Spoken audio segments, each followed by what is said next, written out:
안녕하세요. 몇 년 후면 60을 바라보는 평범한 50대 여성입니다. 평소에 집안일하면서 많이 듣고 있어요. 저도 오늘은 혼자 품고 있었던 이야기 하나 꺼내보려고요. 시작하기 위해 조금 오래전으로 거슬러 올라가 보겠습니다. 남편과 저는 남들처럼 평범하게 만나 연애했어요. 몇 년 만나다가 임신해서 자연스럽게 살림을 합쳤죠. 그런데 이상하게 남편은 연애 때도 자기 부모님 얘기를 별로 안 하더라고요. 제가 알고 있는 건 남편이 외동이며 홀어머니 밑에서 자랐다는 거였죠. 결혼식을 올리기 전 저는 남편을 키워주신 시모에게 인사를 드리고 싶었는데요. 남편은 나름 자신만의 상처가 많은지 질색하며 싫다고 하더군요. 제게 시모는 남이라 생각하고 살자고 말하는 남편에게 저는 도대체 어머니랑 무슨 일이 있었냐고 물었죠. 불화가 심했다며 대충 둘러대는 남편에게 그땐 더 캐물을 수 없었어요. 그래도 당신 어머니께서 혼자 열심히 키워주셨는데 결혼식에는 모시는 게 어때? 그러다 당신 나중에 늙어서 후회할 수도 있어. 만약 어머님이 자기한테 상처 주신 게 있다면 결혼을 계기로 풀 수도 있는 거잖아. 어떻게 생각해? 난 당신 뜻 존중하지만 내가 아무것도 모르는 상태에서 결혼식에 모시지 않는 건 마음에 자꾸 걸려. 나도 모르겠다. 전 그러면 당신이 마음대로 해. 대신 그건 알아둬. 내가 먼저 엄마한테 연락하거나 살갑게 굴 마음 없어. 당신이 괜히 연락했다가 고약한 시모한테 발목 잡혀도 난 몰라. 알겠어. 걱정하지 마. 내가 알아서 해볼게. 저는 남편의 경고에 조금 떨리는 마음으로 시모에게 연락했습니다. 그렇게 한 번도 본 적 없는 어머님은 흔쾌히 제 동네로 오신다고 하셨죠. 카페에는 남편이 말했던 고약한 시모는 온데간데 없고 인자하신 분이 커피를 마시고 계셨어요. 안녕하세요. 전화드렸었던... 어머나 세상에. 참한 목소리만큼이나 얼굴도 예쁘네요. 이렇게 먼저 연락해줘서 고마워요. 어머님은 그대로 자리에서 일어나 저를 꽉 안아주셨어요. 긴 말을 나눠보지 않아도 따뜻하신 분이라는 걸 단번에 알겠더군요. 말씀 감사합니다. 그리고 죄송해요. 그 사람이랑 같이 오려고 했는데 일 때문에 함께 오지 못했어요. 우선 어머님 식사부터 하러 가시겠어요? 괜찮아요. 그런데 어쩌죠? 식사는 내가 시간이 안 돼서 미안해요. 나 또 금방 가봐야 하거든요. 내 아들이 먼저 연락하라고 했을 리는 없고 세희 씨라고 했나요? 정말 고마워요. 덕분에 이렇게나마 아들이 결혼한다는 건 알게 됐네요. 불러준 건 고맙지만 난 혼주석에는 못 앉을 것 같네요. 만약 시간이 된다면 세희 씨 웨딩드레스 입은 모습은 보러 갈게요. 어머님은 눈물을 훔치며 초대해줘서 고맙다고 하셨어요. 제 손을 잡으시곤 한참 우시다가 도장과 함께 통장을 불쑥 내미셨죠. 나한테 뭐 받았다고 내 아들한테는 절대 말하지 말아요. 세희 씨가 정말 도움이 필요할 때 그 돈 써요. 네? 아니에요 어머님. 저 돈 받으려고 뵙자고 한 거 절대 아닙니다. 나도 알아요. 눈빛만 봐도 세희 씨 그런 사람 아니라는 걸 알겠거든요. 그러니 모르는 척 받아줘요. 내가 딸은 없지만 세희 씨가 꼭 내 딸 같아서 주는 거예요. 하나밖에 없는 아들이란 녀석은 이제 남과 다름없거든요. 어두워지는 시모의 얼굴을 보고 저는 두 모자 갈등의 골이 생각보다 깊다는 걸 깨달았어요. 제가 받은 통장에는 5천만 원이 들어있었습니다. 어머님은 그 후로 결혼식도 불참석하시고 호련히 사라지셨어요. 게다가 헤어질 때 마지막 말씀이 계속 마음에 걸렸습니다. 세희 씨 뱃속에 내 손주 바르게 잘 키워줘요. 내 아들 말고 꼭 세희 씨를 닮은 손주면 좋겠네요. 끝까지 의미심장한 말을 하셨죠. 저는 알 수 없는 찜찜함에 심호 말대로 남편 몰래 통장을 간직했어요. 쓰지도 않고 계속 잘 간직했답니다. 결혼식을 끝내고 배가 불러올수록 심호의 말이 이해가 가더군요. 저는 아이가 제발 남편을 닮지 않길 간절히 바랐습니다. 왜냐고요? 요즘 입덧이 계속 심하네. 아씨, 또야? 밥맛 떨어지게. 넌 어떻게 내가 숟가락만 들면 토하는 신용이냐? 방금 뭐라고 했어? 배가 점점 불러오자 저는 입덧을 매우 심하게 했어요. 남편은 그런 저를 노려보며 신경질을 부리더군요. 네가 입덧할 때마다 엄청 비위상한다고. 아니 그럴 기미가 보이면 화장실 가는 신용이라도 하던가. 뻔뻔하게 왜 사람 밥 먹을 때마다 덩달아 구역질나게 하는 거야? 제발 나 밥 좀 편하게 먹자. 지금 내가 잘못 들은 거 아니지? 당신 그게 임신한 부인한테 할 소리야? 잘못 들은 거 아니야. 안 되겠다. 너 앞으로 밥 따로 먹어. 나 밥 다 먹고 난 뒤에 먹던가. 요즘 내 얼굴 수척한 거 안 보이냐? 밤에는 남편 잠도 못 자게 쉼없이 뒤척거리고 매번 밥 먹을 때마다 헛구역질이나 하고 너 때문에 무진장 스트레스 받는다고. 네가 임신했다고 이렇게 진상 부릴 줄 알았으면 애도 안 가졌어. 너 말 다 했어? 네가 나만큼 스트레스 받고 나만큼 힘들어? 난 임신한 후로 온몸이 쑤시고 내 몸이 내 몸 같지 않다고. 내 입덧 때문에 당신 밥맛 없으니까 밥을 따로 먹으라고? 서럽다 정말. 어떻게 그딴 식으로 말할 수가 있어? 삼계탕도 밖에서 사 먹으라니까 돈 아깝다고 집에서 해달라며. 닭냄새 겨우 참고 요리한 사람한테 뭐가 어째? 뱃속에 아이 들을까봐 겁나니까 말 좀 가려서 해. 여자라면 다 하는 임신이 대수냐? 애 가진 게 뭐 그렇게 벼슬이라고. 그땐 임신 후 몸의 변화도 힘들었지만 결혼하고 변한 남편의 행동들이 저를 더 아프게 했네요. 입덧이 정말 심할 때는 과일만 먹을 수 있었는데요.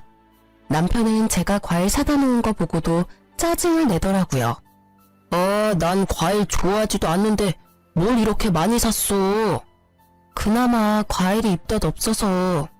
네가 먹고 싶으면서 샀으면서 참 핑계도 가지가지다. 아니 내 입으로 들어가는 건 없는데 이게 다 얼마치야?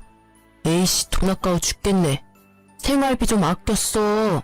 밖에서 돈 버는 남편 호구로 보지 말고. 입덧한다고 하도 뭐라 하길래 과일 먹으면 좀 나아서 사놓은 거야. 아님 내가 굶을까? 굶기를 바라고 계속 그렇게 시비 거는 거지? 오버하지 마. 누가 굶으래? 가만 보면 너 나만 되게 나쁜 사람 만든다.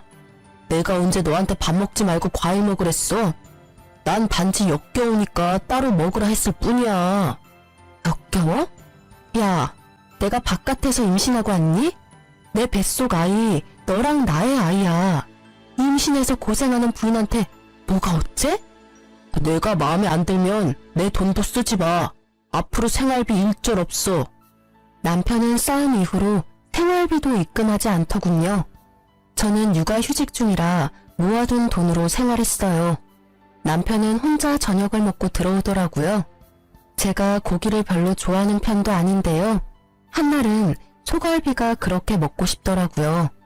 저는 마트에서 양념된 불고기를 사며 애써 먹고 싶은 걸 참기도 했어요. 참 서러웠죠. 그때 마침 시무가 줬던 통장이 떠올라서 꺼냈는데요. 자세히 보니 통장에 전화번호가 적혀 있더라고요. 시무의 전화번호 같아서 저는 홀린 듯 전화했어요. 여보세요? 네, 땡땡땡 변호사 사무실입니다. 변호사요? 네, 누구시죠? 자초지종 시무와 통장 얘기를 했더니 변호사는 제 이름을 알고 있었어요. 자기 번호를 저장하고 도움이 필요하면 꼭 연락하라더군요. 저는 정말 남편과 이혼이라도 해야 하나 생각했습니다. 시모가 왜 제게 변호사 번호를 남겼는지도 의문이었어요. 남편과의 불화를 친정 부모님께 차마 말 못해서 시모에게라도 이야기해보려고 했는데요. 시모께서 자신의 연락처는 안 남겼더라고요. 그러다 마침 친정 부모님이 저희 집에 오셨어요.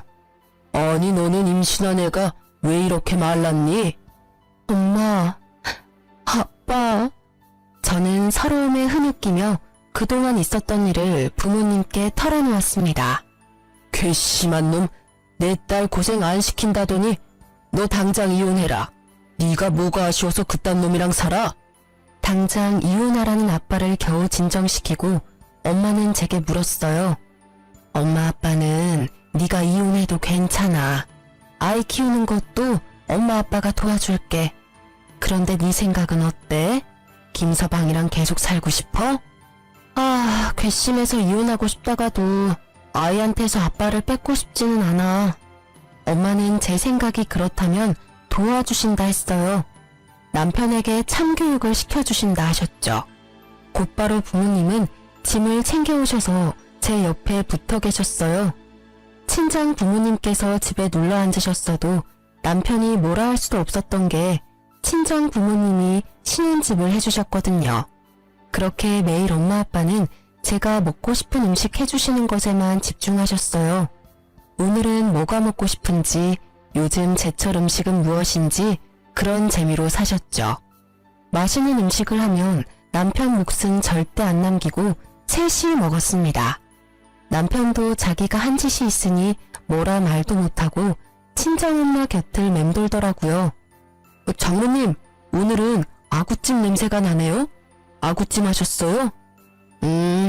볼찜 맛집이 있다길래 멀리 가서 사왔어. 우와, 대구 볼찜이요? 제가 엄청 좋아하는 거 어떻게 하시고? 응? 어쩌나? 뱃속에 손주가 얼마나 먹성이 좋은지 자네 몫은 따로 없어. 그래요? 근데 자네 들어오자마자 갈비 냄새가 진동을 하네. 오늘 갈비 먹었어? 네, 저 오늘 회식했거든요. 자넨 세이가 갈비를 얼마나 좋아하는데 포장도 안 해왔나? 그게 한다는 게 부장님이 하도 진상을 부리셔서 깜빡했지 뭐예요? 아직 젊은데 배가 왜 이렇게 나온 거야? 관리를 좀 해야겠다. 어째 임산부인 내 딸보다 배가 나온 것 같다? 그러게 말이에요. 아니 임신은 김서방이 했어? 남들이 보면 욕해. 우리 세이는 임신한 티도 안 나게 말랐는데 말이야. 제가 요즘 야근이 많아서 야식을 좀 먹었더니 배가 좀 나왔네요. 그리고 김서방, 아무리 회사일 바쁘다지만 주말에는 집안일 거들어야지. 애 태어나고 나면 일이 더 많을 텐데 어떻게 그렇게 무심해? 지금부터 미리미리 나한테 살림 배워. 친정엄마께서는 남편이 쉬는 날이면 설거지는 물론이고 빨래, 청소까지 남편을 쉬지 못하게 부려먹었어요. 물론 그러면서도 절대 겸상은 안 했죠. 밥은 김서방이 알아서 해먹어. 다 늙은 우리는 세이 챙기기도 힘들어. 네? 알겠습니다. 엄마 아빠께서는 매일 눈에 쌍심지를 켜고 남편의 행동을 지켜보셨죠. 그리고 주말이면 저를 데리고 나가서 보양식을 먹이셨어요. 부모님의 노력 덕에 저는 진짜 임산부처럼 오동통하게 살이 올랐죠. 제 아들이 참 효자인 게 입덧도 시간이 지나니 싹 사라졌거든요. 그렇게 시간이 흘러 남편의 생일날이 됐어요. 남편은 혼자 술에 취해 들어와서 꼬장을 제대로 부리더군요. 장인어른, 장모님, 정말 너무하십니다. 저도 이제 한가족이라고요. 어떻게 맛있는 거 먹을 때만 항상 저를 배척하세요? 심지어 오늘은 저 생일이란 말이에요. 또 저만 빼고 고깃집 가셨죠? 왜 저 구박하세요? 사위는 안 불쌍해요? 엄마께서는 차가운 물을 떠오셔서 남편 얼굴에 그대로 뿌리며 말하셨어요. 차가워. 어때? 찬물 세례받으니 이제 술이 좀 깨는가? 어디 어른들 앞에서 술 마시고 꼬장을 부려? 아니 자네가 내 딸에게 한 짓이 있는데 어떻게 우리가 곱게 보겠나? 네? 이미 다 들었네. 세이한테 생활비도 안 주고 먹는 거 가지고 구박하고 먹는 걸로 서럽게 하는 게 어떤 건지 이제야 좀 알겠나? 세상에 부인이 입덧하는데 먹고 싶은 음식 구해주지는 못할 망정 밥을 따로 먹으라니 역겹다니 그딴 말을 해대. 게다가 생활비도 안 줘? 참나, 더 말할 필요도 없네. 이혼 도장 찍을 준비하게나. 우리가 사준 이 집에서도 당장 짐 챙겨서 나가고. 장인어른, 장모님, 제가 잘못했습니다. 제가 죽을 죄를 지었어요. 회사 일이 너무 힘들고 스트레스 받아서 잠시 정신 나갔었습니다. 아시잖아요. 제게 가족이라고는 세이랑 장인어른, 장모님 뿐입니다. 제가 갈 데가 어디 있어요. 앞으로 잘할 테니 저 한 번만 봐주세요. 여보, 내가 정말 미안해. 내가 정말 돌았었나봐. 제발 용서해주라. 응? 남편은 울면서 친정 부모님과 저에게 빌었어요. 무릎 꿇고 싹싹 비는데 저도 눈물이 터지더군요. 왜 내게 그렇게 못나게 굴었을까 생각하다가도 짠하기도 하더군요. 친정 부모님께서는 이번이 처음이자 마지막 기회라고 말씀하셨어요. 한 번만 더 딸 눈에 눈물 나는 일이 생기면 얄짤없다고요. 그러자 남편은 행동이 180도 바뀌더군요. 제가 입덧하면 쪼르르 달려와서 괜찮냐고 하고요. 자기 입으로 들어가는 것보다 제 입으로 들어가는 걸 우선시하더군요. 그동안 주지 않았던 생활비도 한꺼번에 입금받았고 그 뒤로는 매달 생활비 꼬박꼬박 잘 입금하더라고요. 이혼 위기는 그때 딱 한 번이었습니다. 사람들은 바보같이 왜 봐주냐고 할지 몰라도요. 이후로 뭐 큰일 없이 남편과 불화 없이 꽤 잘 살아왔다고 자부해요. 그런데 남편은 또 나이가 들자 더 큰 상처를 제게 돌려주더군요. 애초에 사람은 쉽게 안 바뀌고 악한 게 남편의 숨길 수 없는 본성이었을까요? 저는 40대에 갑상선암 수술을 했어요. 초기에 운 좋게 발견해서 그나마 다행이었죠. 그날은 처음으로 정기검진을 하러 가는 날이었는데요. 시간이 지나도 그날이 잊혀지지 않네요. 당신 내일 검진 혼자 가. 같이 가주는 거 아니었어? 그럼 연차는 왜 쓴 거야? 내가 나이 들어서 병든 마누라 뒷바라지까지 해야 해? 착각하지 마. 약속 있어서 연차 쓴 거니까. 뭐? 병들었다니 어떻게 그딴 식으로 말해? 그래도 첫 정기검진인데 연차까지 썼다니까 난 당연히 같이 가주는 줄 알았지. 친정 부모님이 일찍 돌아가시고 제 보호자는 이제 남편이었거든요. 남편이 제게 남처럼 구니까 참 속상했어요. 그러고는 정말 저와 남이 되려고 하더군요. 이혼해. 뭐? 조금 다퉜다고 이혼 이야기를 꺼내는 남편을 보고 저는 허탈한 얼굴로 되물었죠. 아니, 이혼이라니. 갑자기 무슨 똥딴지 같은 소리야? 이제 재영이도 다 컸고 나 너네 뒷바라지 할 만큼 다 했잖아. 남은 인생은 좀 편하게 쉬고 싶어. 나도 온전한 내 인생 살고 싶다. 황혼 이혼 다들 하잖아. 이혼하자. 여보, 왜 그래? 우리가 그렇게 나이 많이 먹은 것도 아니고 이제야 40 중반 바라보잖아. 근데 황혼 이혼이라니. 더군다나 재영이 아직 대학교 졸업도 안 했고 결혼도 안 했어. 당신 이혼 소리 나올 만큼 내가 힘들게 했던 거야? 아님 정말 내가 아팠던 것 때문에 나 버리려는 거야? 그것도 아니라면 혹시 나 몰래 바람이라도 났니? 바람 같은 소리 하네. 근데 솔직히 바람 피고 싶었어. 당신 매력 없어진 지 오래거든. 나도 남자야.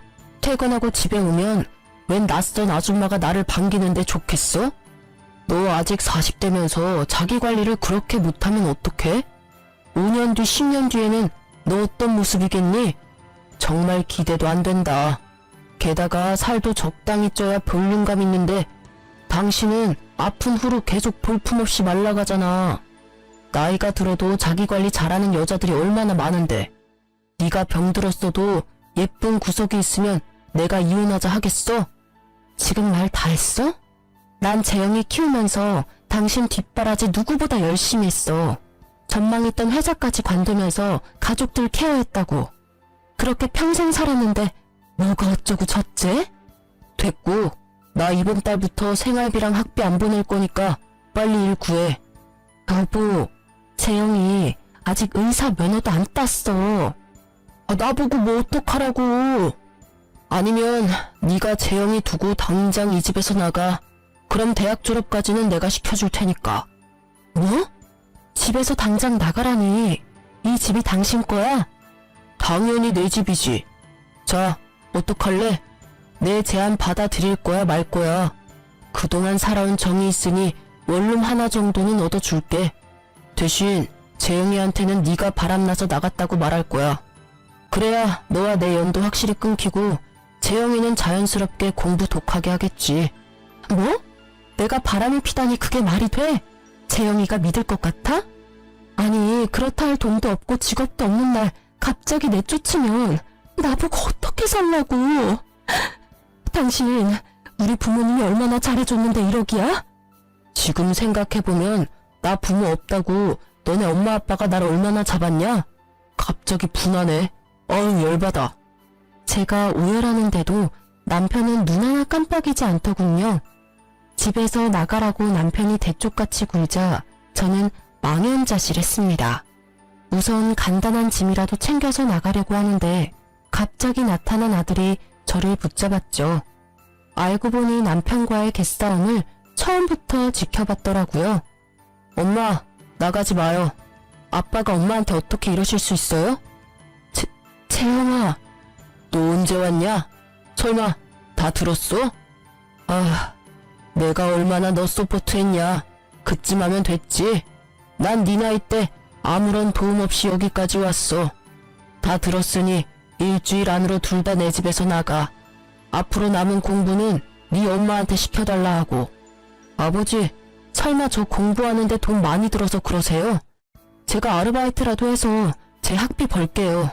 저는 괜찮으니까 엄마랑 이혼은 하지 말아주세요. 부탁이에요. 불쌍한 제 아들은 무릎을 꿇고 남편에게 애원하더군요. 자기는 알아서 할 테니 엄마는 버리지 말라고요. 남편은 그 모습마저 냉정하게 외면하더군요. 야, 너도 참 이기적이다. 힘들게 일하면서 너 여기까지 공부시킨 건 나야. 어떻게 넌 네 엄마만 생각해? 나중에 너도 내 나이 되면 알 거다. 보잘것없는 마누라 먹여 살리느라 세월 다 보내서 내가 얼마나 지금 허무한지. 어떻게 엄마한테 그런 식으로 말씀하세요? 엄마는 뭐 아무것도 안 하시고 집에서 노셨어요? 아니잖아요. 남편에게 달려드는 아들을 말리며 저는 말했습니다. 그만. 아들, 괜찮아 엄마는. 당신도 그만 말해요. 이혼해 줄 테니까 더 이상 재영이 상처 주지 말라고요. 저는 억울함보다 아들이 받는 상처가 더 걱정됐죠. 남편은 한사코 바람이 아니라더니 몰래 전화를 뒤져보니 젊은 여자랑 바람이 났더군요. 거울 앞에 늙은 제 모습이 어찌나 초라해 보이던지요. 좀 꾸미면서 살 걸 그랬나 후회도 했습니다. 하지만 아들은 자책하는 제게 단호히 말하더군요. 엄마, 나 사실 전부터 아빠 바람난 거 알고 있었어요. 제가 몰래 증거 다 모아놨으니까 저 믿고 걱정 마세요. 그 증거들이 이혼할 때 큰 도움 될 거예요. 그리고 저 꼭 의사 돼서 아빠 피눈물 흘리게 만들 거예요. 엄마 잘못 아니고 명백히 아빠 잘못이니까 자책하지 마세요. 학자금이랑 생활비는 대출받아서 공부하면 되니까 걱정 마시고요. 모지리 같은 저와 달리 똑똑한 아들은 이미 남편이 외도한 증거들을 다 모아놨더라고요. 이걸 모으면서 또 얼마나 상처였을까. 저는 또 가슴이 찢어졌죠. 아들, 학비랑 생활비는 걱정하지 마. 옛날에 친할머니가 주신 돈 있어. 엄마는 절대 네 아빠랑 쉽게 이혼 안 해줄 거야. 소송에서 받을 거 다 받아내야지. 가족 소중한 줄 모르는 네 아빠 꼭 벌받게 할 거야. 친할머니요? 한 번도 본 적 없는 친할머니 이야기에 아들은 놀라서 눈이 커지더군요. 저는 그런 아들 손을 잡고 변호사 사무실에 찾아갔습니다. 신우가 소개해줬던 변호사는 처음 연락했을 때 이후로 별일 없냐고 1년에 한 번씩은 꼭 연락이 왔어요. 연락이 끊기지 않아 다행이었죠. 아니, 어떻게 이렇게 증거 수집을 잘하셨어요? 통화 녹음 파일, 문자 내역, 카드 내역서 다 잘 준비해 주셔서 저는 뭐 할 것도 없겠네요. 저희 아들이요. 먼저 눈치채고 차곡차곡 모았더라고요. 저 변호사님, 잘 좀 부탁드립니다. 네, 저만 믿으세요. 아드님이 훤칠하고 바르게 참 잘 크셨네요. 할머니께서 걱정 많이 하셨는데 좋아하시겠어요. 저 할머니랑은 연락할 수 없나요? 왜 저희랑 연락 끊고 사셨대요? 사실은 지난해에 돌아가셨어요. 어머님 앞으로 건물도 하나 남겨놓으셨고요. 네? 제 앞으로요? 어머님은 이미 돌아가셨더라고요. 참 외로우셨을 텐데 연락 한 번 없이 혼자 가셨어요. 더 놀랐던 건 변호사에게 들어보니 시부께서도 결혼 당시에는 살아있었던 거예요. 남편 말고 제 이름으로 시부모님께서 건물을 남긴 이유가 궁금했어요. 변호사는 제게 편지를 내밀더군요. 아들과 함께 편지를 읽으며 경악했습니다. 결혼 당시 시부가 급하게 간이식이 필요했는데 남편이 이식해준다면서 흥청망청 돈을 쓰며 놀았대요. 그러고는 수술 당일 무섭다고 도망쳤다네요. 시부모는 부모니까 처음엔 그것마저 다 이해했답니다. 하지만 병든 부모는 필요 없다고 결혼식에도 못 오게 했다더라고요.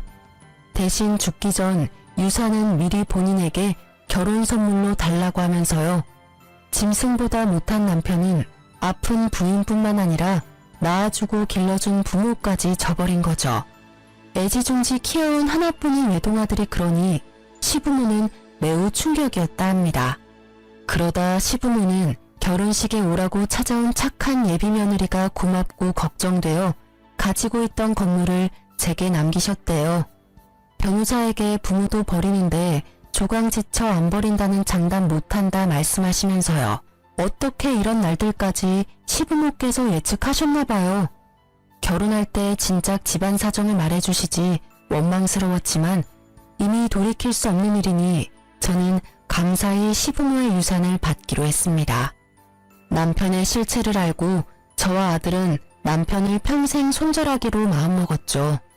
변호사는 이미 시모에게 받을 만큼 수임료 다 받았으니 도와준다고 하셨어요. 알고 보니 변호사분이 시모의 친구분 아드님이시더군요. 그렇게 이혼 소송을 걸자 남편은 제게 싹싹 빌더군요.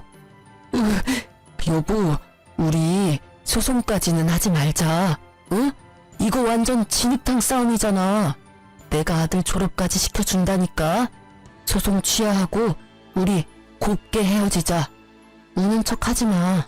가증스러운 연기 다 티나거든. 내가 누구 좋으라고 소송을 취하하겠니? 두고 봐. 너 네가 가진 게 다 네 건 줄 알고 살았지? 내가 그동안 살림한 거 월급으로 환산하면 얼마일 것 같아? 그리고 우리 부모님이 주신 집도 팔아서 홀라당 네 명의로 했잖아. 내가 반드시 내 거 다 빠짐없이 되찾아올 거야. 여보, 진짜 왜 이래? 당신답지 않게. 나다운 게 뭔데? 아, 너한테 호구 잡히는 게 나다운 거야? 나야말로 너 떠나서 내 인생 찾을 거야. 두고 봐. 이런 미친, 곱게 늙어야지. 퇴, 정신 차려. 네가 뭔 수로 날 이길 건데? 돈은 있고? 네 아들 의사는커녕 졸업도 못할 거다. 내가 너네 모자 10원 한 푼 지원해주는지 봐라. 남편은 제가 자기 맘대로 컨트롤이 안 되니 악담을 퍼붓더군요.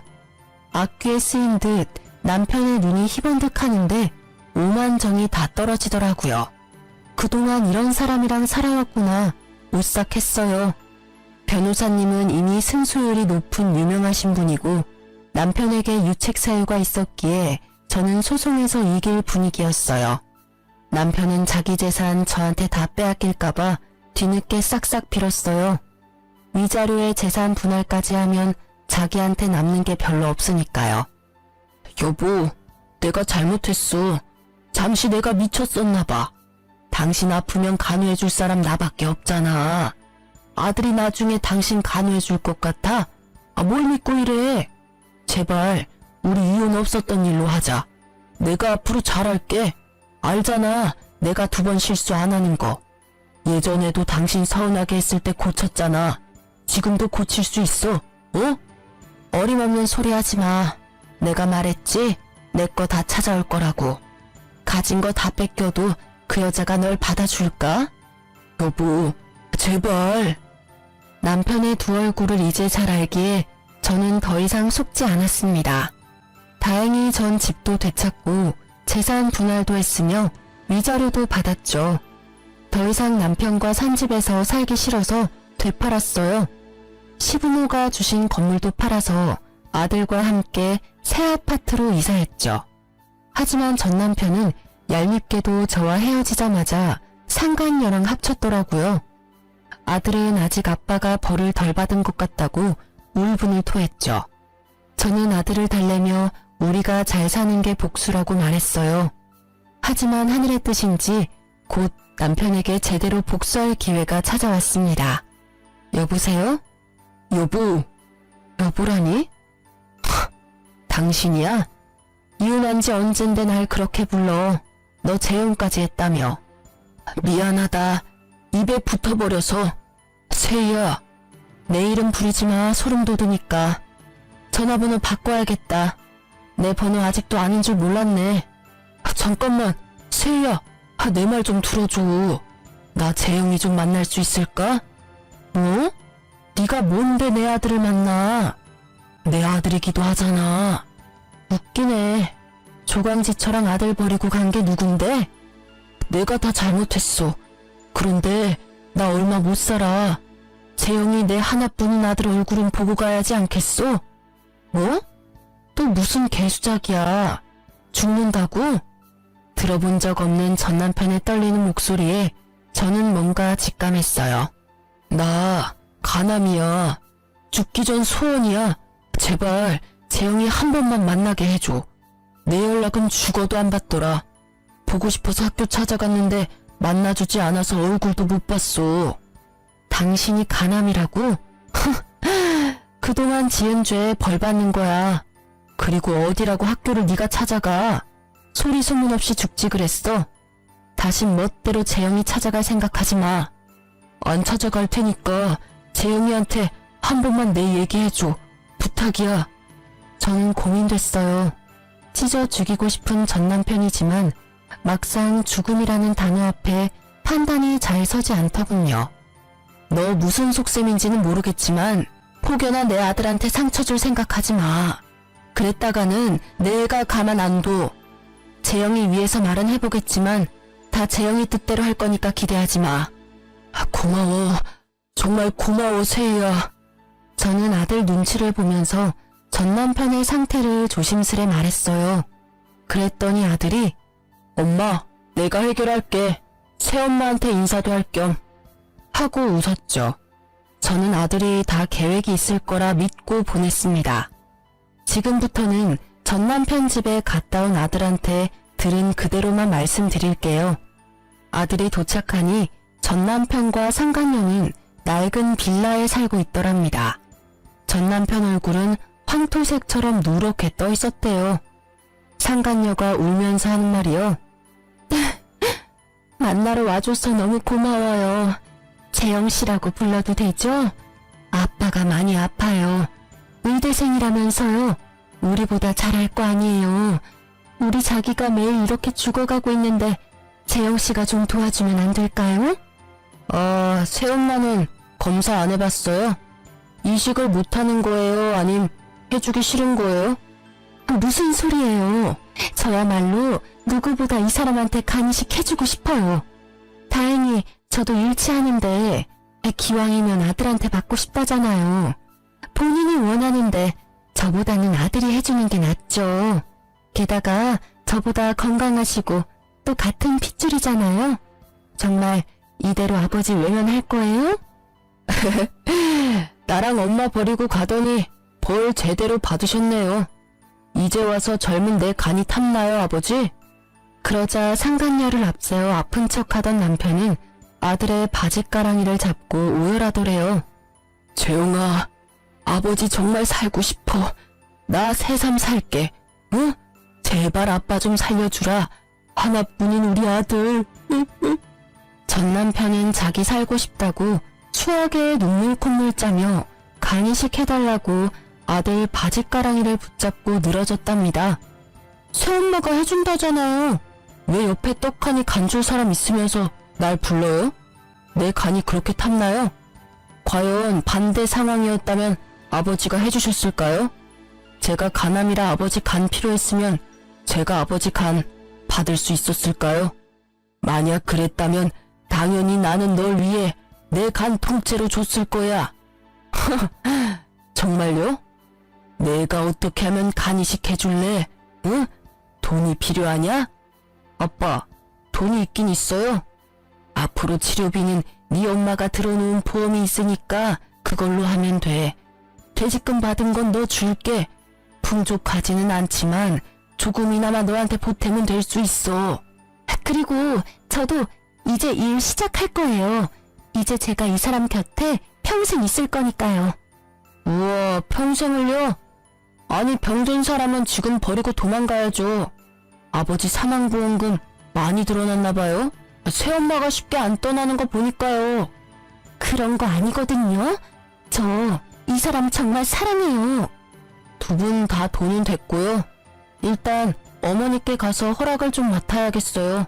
저 대신 아빠랑 새엄마가요. 제가요? 사모님이 저 보면 더 싫어하실 것 같은데요. 우리가 가면 네 엄마가 거품 물 텐데. 그러니까 어머니께 진심으로 사죄하며 빌어야겠죠. 둘 다 지은 죄가 있잖아요. 그렇게 아들이 상간녀랑 전남편을 우리 집으로 데려왔어요. 조금 비싼 아파트라 상간녀와 전남편은 놀란 눈치였죠. 시부모가 남긴 줄도 모르고 전남편은 감탄하더군요. 어머니, 저 왔어요. 아니, 아들, 저 사람들이 왜 우리 집에? 여보, 오랜만이야. 집이 꽤 좋네. 월세야? 내 돈으로도 이 집은 택도 없는데 어떻게 된 거야? 아버지, 자가예요. 어머니 명의로 된 자가요. 아니, 누가 여보야? 네 여보는 지금 네 옆에 있는 저 상간녀 아니야?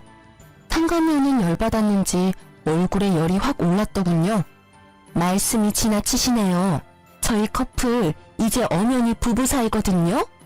커플? 부부? 웃기고 있다. 넌 조용히 있어. 전 남편은 상간녀에게 소리를 꽥 지르고는 제게 나긋나긋 말했어요. 예전 버릇 난 못 주더군요.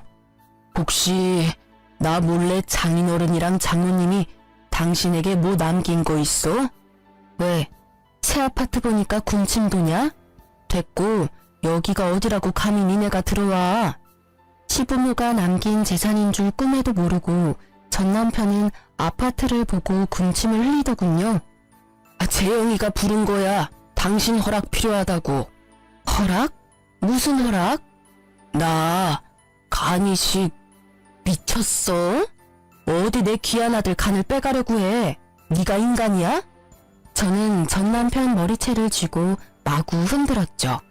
그러자 상간녀가 저를 말리면서 울부짖었어요. 우리 자기 건드리지 마요. 아픈 사람한테 이게 뭐 하는 거예요? 뭐? 맞을 짓 하니까 그렇지. 그럼 네가 대신 맞을래? 상간녀 머리채를 쥐고 그대로 바닥으로 내리꽂았죠. 무슨 아줌마가 이렇게 무식하게 힘이 세? 상간녀는 한 대 맞고 열받았는지 씩씩거리고 전 남편은 무릎을 꿇더라고요. 세희야, 나 살고 싶다. 너가 허락해주면 재영이가 나 간이식 해준대. 허락해주라, 어? 뭐? 절대 안 돼. 그러자 상간녀도 분위기를 파악했는지 전 남편 따라 무릎 꿇더군요. 경솔하게 행동해서 죄송해요. 이 사람 간이식 아드님이 해주신대요. 사모님이 허락해주신다면요. 제발 허락해주세요. 저 이 사람 없으면 못 살아요. 갑자기 무릎 꿇고 싹싹 비는 상간녀와 전 남편을 보고 저는 기가 찼어요. 뭐? 이런 미친 것들이 지금 뭐라는 거야? 엄마, 잠시만요. 저 믿으세요. 제가 설마 해주겠어요? 아들의 귓속말에 저는 고개를 끄덕이며 너가 하고 싶은 대로 하라고 했죠. 아들은 상간녀에게 보란 듯이 말하더군요. 난 엄마 아빠가 재결합하는 게 소원이에요. 그럼 아빠한테 제 간 떼드릴 수 있어요. 뭐라고? 절대 안 돼. 우리가 어떻게 한 몸이 됐는데? 여보, 우리 집으로 돌아가요. 내가 간 이식 해준다고요. 너 네 엄마 닮아서 아주 영악하구나. 그래서 나 여기까지 데리고 온 거야? 넌 좀 빠져있어. 조용히 하라고. 상간녀가 그럴 수 없다고 펄쩍펄쩍 뛰자 전 남편은 정신사납다고 상간녀의 뺨을 내리치더군요. 그리고는 조용히 하라고 경고했어요. 저는 그 모습에 웃음이 터졌죠. 여전하구나. 부인한테 막대하는 거. 어때요? 아프더니 저 인간 나 때보다 더 심해졌네. 난 그래도 맞은 적은 없거든요. 나 이까지 뺨 한 대 맞았다고 달라지는 거 없거든요? 신경 꺼요. 상간녀는 울먹거리고 재혼한 전 남편은 이혼하라는 아들의 말에 눈을 감고 생각하더군요. 아버지, 어떡하실 거예요? 새엄마랑 계속 살 거예요? 저희한테 돌아오실 거예요? 상간녀는 자신감에 차서 콧방귀를 끼더라고요. 우리 오빠가 다시 돌아갈 것 같아요? 우린 정말 진심으로 서로 사랑하고 있다고요. 더 이상 갈라놓으려고 하지 말고 간이식 안 해줄 거면 우리 오빠 희망 고문하지 말아요. 우린 흔한 불륜 따위가 아니라고요. 상간녀 혼자 드라마를 찍자 아들은 상간녀와 남편을 내쫓았어요. 이혼하고 다시 오세요. 그럼 아버지 부탁 받아드릴게요. 자기 아들 처음부터 간줄 생각도 없었으면서 괜히 우리한테 저러는 거예요. 우리 빨리 가요. 내가 이식해 줄 테니까요.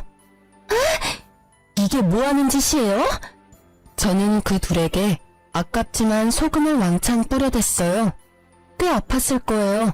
굵은 소금이었거든요. 재수 옹부투니까 썩 꺼져. 그러고는 저는 아들에게 무슨 생각이냐고 물었죠. 아들, 엄마는 무서워. 너 도대체 무슨 계획인 거야? 엄마는 저 인간이랑 합칠 생각 추호도 없단다. 엄마, 그럴 일 없을 거니까 안심하세요. 난 저런 사람 아들인 게 정말 너무 창피해. 전부 되돌려 줄 거예요. 엄마한테 상처 준 것도 할머니 할아버지한테 상처 드린 것도 잘못한 사람이 직접 다 갚아야죠. 엄마는 신경 쓰지 마요. 제가 다 알아서 할게요. 저는 똑똑하고 야무진 아들의 의견을 전적으로 믿기로 했습니다. 그리고 얼마 안가 정말 전 남편은 상간녀와 이혼하고 찾아왔습니다. 정말 30대인 상간녀의 간보다 염치도 없는지 20대인 아들 간이 더 탐났나 봐요. 여보, 아들, 나 이혼하고 왔어. 글쎄 그 못된 게 이혼이라고 떨어지자마자 집안에 내 물건 하나도 못 가져가게 해서 빈털터리로 나왔지 뭐야. 전 남편은 전보다 더 심해진 몰골이었어요. 무슨 자신감으로 빈몸으로 찾아온 건지 저는 속으로 놀랐죠. 그리고 뒤이어 상간녀까지 쫓아왔더라고요. 내 남편 내놔 이 쓰레기들아. 아니 오빠, 설마 했는데 진짜 여기로 온 거야? 나 버리고 여기서 잘 살 수 있을 것 같아? 저 사람들이 오빠 대접이나 해줄 것 같냐고. 마지막 기회야. 지금이라도 나한테 돌아와, 응? 오빠 나 진심으로 사랑하잖아. 쓰레기는 너지. 어디서 남의 집에 쳐들어와서 행패야? 그리고 애초에 내 남편이었잖아. 내 남편이 제자리에 되돌아온 걸 네가 뭔 자격으로 말을 못해? 제 옷을 붙잡고 늘어지는 상간녀를 보던 아들은 아버지, 보고만 계실 거예요? 전 남편은 저와 아들의 눈치를 보다가 현관까지 쫓아들어온 상간녀에게 침을 뱉더군요. 너 때문에 내가 되는 일이 하나도 없어. 너만 안 만났으면 여우 같은 것 남의 가정 파탄 내놓고 여기가 어디라고 와? 오빠, 신고하기 전에 당장 꺼져. 오빠, 정말 왜 그래? 상간녀는 아랑곳하지 않고 전 남편의 바지가랑이를 잡고 늘어졌어요. 그러자 전 남편이 현관에 꽂혀있던 화병의 장미꽃을 빼들고 상간녀의 얼굴을 사정없이 후려쳤죠. 꺼져! 꺼지라고 제발. 탱탱한 네 피부, 몸매, 그게 언제까지 갈 것 같아? 한순간이야. 내가 널 사랑해? 웃기지 마. 난 네 몸 때문에 만난 것뿐이라고. 상간녀는 눈물이 범벅되어 보기 좋게 얼굴이 일그러지더라고요. 당신 아들이 정말 이대로 순순히 간식해줄 것 같아? 난 진심으로 사랑해서 진짜 당신한테 간식해줄 수 있었다고. 날 버린 이 순간 평생 후회할 거야. 아들과 제가 한심하게 쳐다보자 전 남편은 머뭇거리다 상간녀 머리채를 질질 끌고 현관 밖으로 내동댕이 치더군요. 그러고 전 남편은 후련한 얼굴로 다시 집 안으로 들어왔어요. 그 모습을 보는데 통쾌하면서도 전 남편이 악마 같았어요. 어쩌면 이혼을 하지 않았다면 언젠가는 나도 저 손에 맞았을까 싶기도 했고요. 정말 질기지? 내가 어쩌다 저런 거랑 엮어서는 여기가 어디라고 찾아온 건지 원. 당신이야말로 여기가 어디라고 기어들어와? 뭐? 여보 왜 그래? 나 깔끔히 이혼하고 온 거야. 엄마랑 나 재혼은 언제 하면 되겠냐 재영아. 아무래도 수술하기 전에 하는 게 좋겠지? 아버지, 아니 이제 아저씨라고 해야 되는 걸 자꾸 깜빡하네. 아저씨, 이제 아저씨도 그만 돌아가 주세요. 뭐라고 재영아? 아저씨라니. 신고하기 전에 우리 집에서 나가라고요. 너가 오라고 했잖아. 내가 갈 곳이 어딨어? 전 남편이 소리 지르자 아들은 전 남편에게 고시텔 방키를 던졌어요. 거기 적힌 고시텔로 가면 돼요. 아저씨가 지낼 곳은 거기가 딱 적당하잖아요? 저 혼자 면허시험 준비할 때 공부하던 고시원인데 아저씨도 거기서 인생을 좀 되돌아보세요. 지은 죄가 많잖아요. 말이 다르잖아. 이혼하고 왔잖아. 아니 내가 몸이 안 좋은데 어떻게 고시원에서 지내? 역정을 내는 전 남편에게 아들은 희미하게 웃으며 말했죠. 간이식은 이제 필요 없으신가 봐요? 거기 가 계시라고요. 전 남편은 눈에 핏발이 섰는데 아무 말도 못하고 고시원으로 떠났어요. 아들은 고시원도 한 달치 월세만 냈어요. 월세 문제로 전화온 전 남편에게 아들은 직접 일해서 내라고 말했죠. 막노동하세요. 하루 하면 10만 원은 거뜬하잖아요. 그리고 저 바쁘니까 전화하지 말아줄래요? 내가 몸이 이렇게 안 좋은데 어떻게 일을 하니? 진짜 짜증나게 하네. 정 그러면 아저씨보다 힘들게 사는 사람들한테 봉사라도 하세요. 봉사활동하면 당분간 월세는 내줄 테니까요. 이후로는 아들한테 들었는데 전 남편은 매일같이 요양병원에 봉사활동을 갔더라고요. 아픈 걸 숨기느라 비비크림까지 발라가면서요. 그리고 점점 불안한지 제게도 애원하더군요. 재영이 말이야, 나 간이식은 언제쯤 해주려나? 글쎄, 당신하기 나름이지. 요새 재영이 바빠. 그렇게 저와 아들이 간이식에 대해서 확답을 주지 않자 전 남편은 얼마 안가 집으로 찾아왔어요. 지금 날 놀리는 거야? 아니 도대체 언제 간이식 해준다는 거야? 와, 제가 아저씨 놀리는 거 진짜 이제 알았어요? 뭐? 너 이 새끼. 이혼도 한 번 해본 놈이 잘한다고 아주 두 번째 이혼은 뭐 고민도 없이 해버리셨네요? 어떡해요. 이제 혼인관계도 아니라서 그 상간녀가 아저씨한테 간이식도 못 해주는데. 이 악마 같은 자식아! 어디 내 귀한 아들한테 악마래. 악마는 너지 이 자식아. 똑똑한 제 아들의 계획에 전 남편은 개거품 물더라고요. 어떻게 자식이 부모한테 이래. 아무리 이혼을 했어도 말이야. 당신은 재영이가 저러는데 그냥 있었어? 내 얼굴 안 보여? 나 당장 내일 죽어도 안 이상한 상황이야. 아저씨가 할아버지한테 간 드렸으면 저도 그 효심 보고 배워서 간 드렸겠죠. 그런데 안 드리고 도망갔잖아요. 게다가 병들었다고 외면해놓고 나한테 악마라뇨. 악마는 당신이지. 뭐? 그걸 네가 어떻게 알아?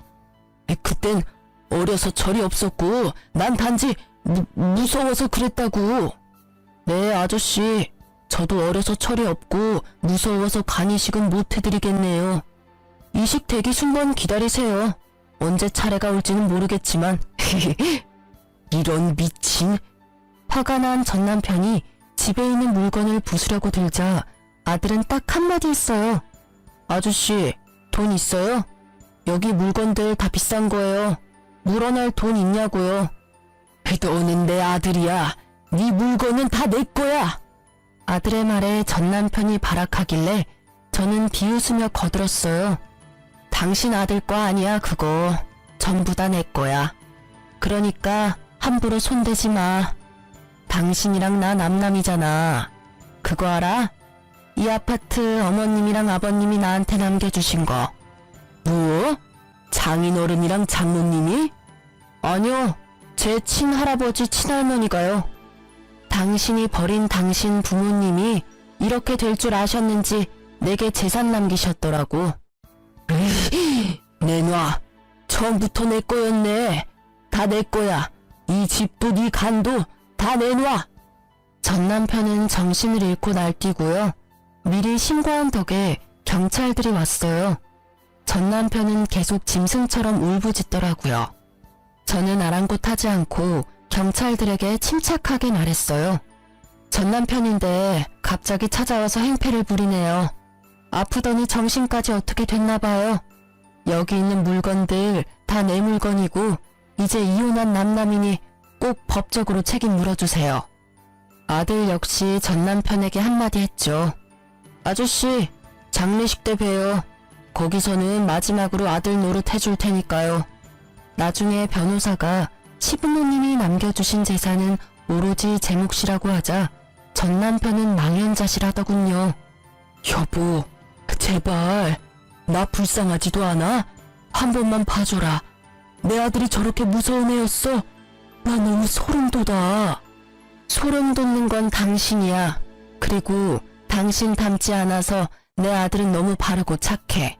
너무 착하고 바르니까 참지 못하고 악한 당신 벌 주는 거잖아. 그렇게 전 남편과의 인연은 정말 거기서 끝이 났습니다. 더 이상 저희 집에 찾아오지도 않더군요.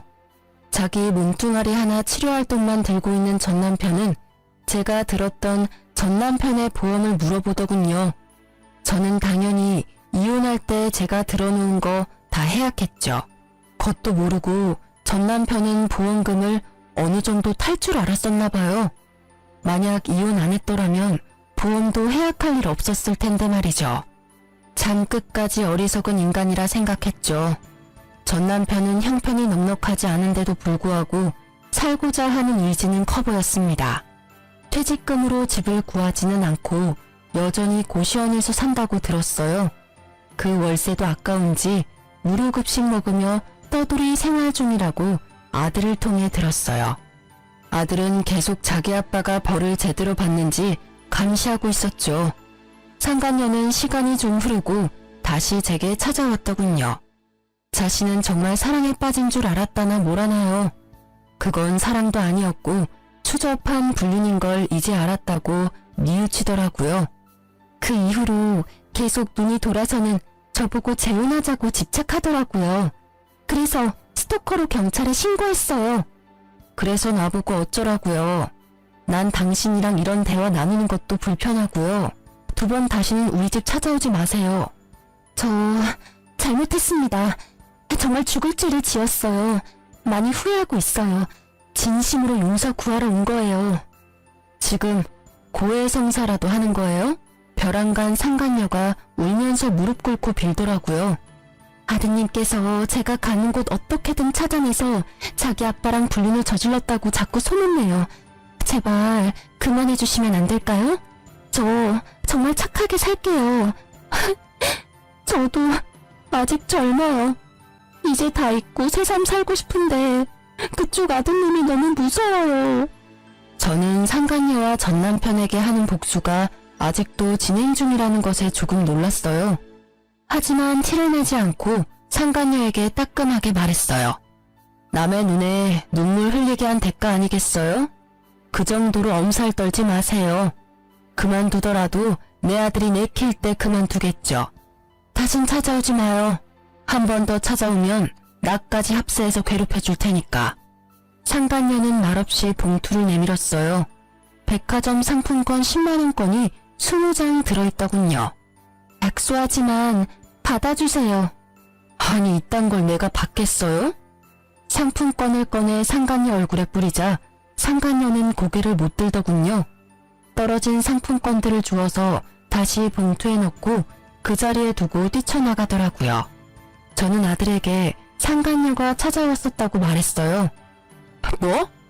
엄마 미안해. 내가 해결할게요. 아들, 이제 그쯤 하면 됐어. 이제 아빠 관련 일은 손 뗐으면 좋겠다. 미워하고 벌 주는 건 이제 그만하자. 이제 하늘에게 맡기자. 응? 넌 이제 사람들 살리는 일에 힘써야 해. 엄마는 네가 이런 가치 없는 일에 네 시간, 에너지 그만 쏟았으면 좋겠어. 엄마는 지금도 충분해. 너무 통쾌해. 그러자 아들 울면서 말했죠. 엄마, 정말 괜찮아요? 난 아직도 아빠, 아니 그 인간 죽이고 싶을 만큼 미워요. 엄마는 괜찮으니까 이제 그 마음 지우고 우리 삶 살자. 응? 그날 아들과 저는 부둥켜 안고 많이 울었습니다. 시간이 흘러 지금은 제 아들 어엿한 의사예요. 아직 인턴이지만 전 남편과 달리 정 많고 효심 깊고 봉사정신 투철한 의사죠. 이제 아들도 졸업하고 인턴 생활하고 저도 일주일에 한 번은 봉사활동하며 지내고 있습니다. 그 외의 나머지 시간은 온전히 저를 위해 보내고 있어요. 아들한테는 괜찮다고 했지만 불쑥불쑥 남편에 대한 미움과 원망이 올라올 때가 있거든요. 한이라는 게 정말 무섭죠. 밥 한 끼 대접한 적 없던 시부모님께서 아들과 저를 살렸어요. 그 은혜에 보답하기 위해 잘 살려고 노력하고 있습니다. 전 남편은 부모에게 지은 죄로 천벌을 받는 거라 생각합니다. 오늘 내일 하고 있거든요. 간 이식자가 나타나면 새로운 삶을 사는 기회인 것이고 안 나타난다면 그게 하늘의 뜻이라 생각합니다. 여러분, 착하게 살아야 복이 와요. 누구든 남에게 상처 주는 삶을 살지 말아야 합니다. 앞으로 저도 남은 삶 은혜 베풀며 살게요. 긴 사연 들어주셔서 감사하고요. 모두 행복하세요.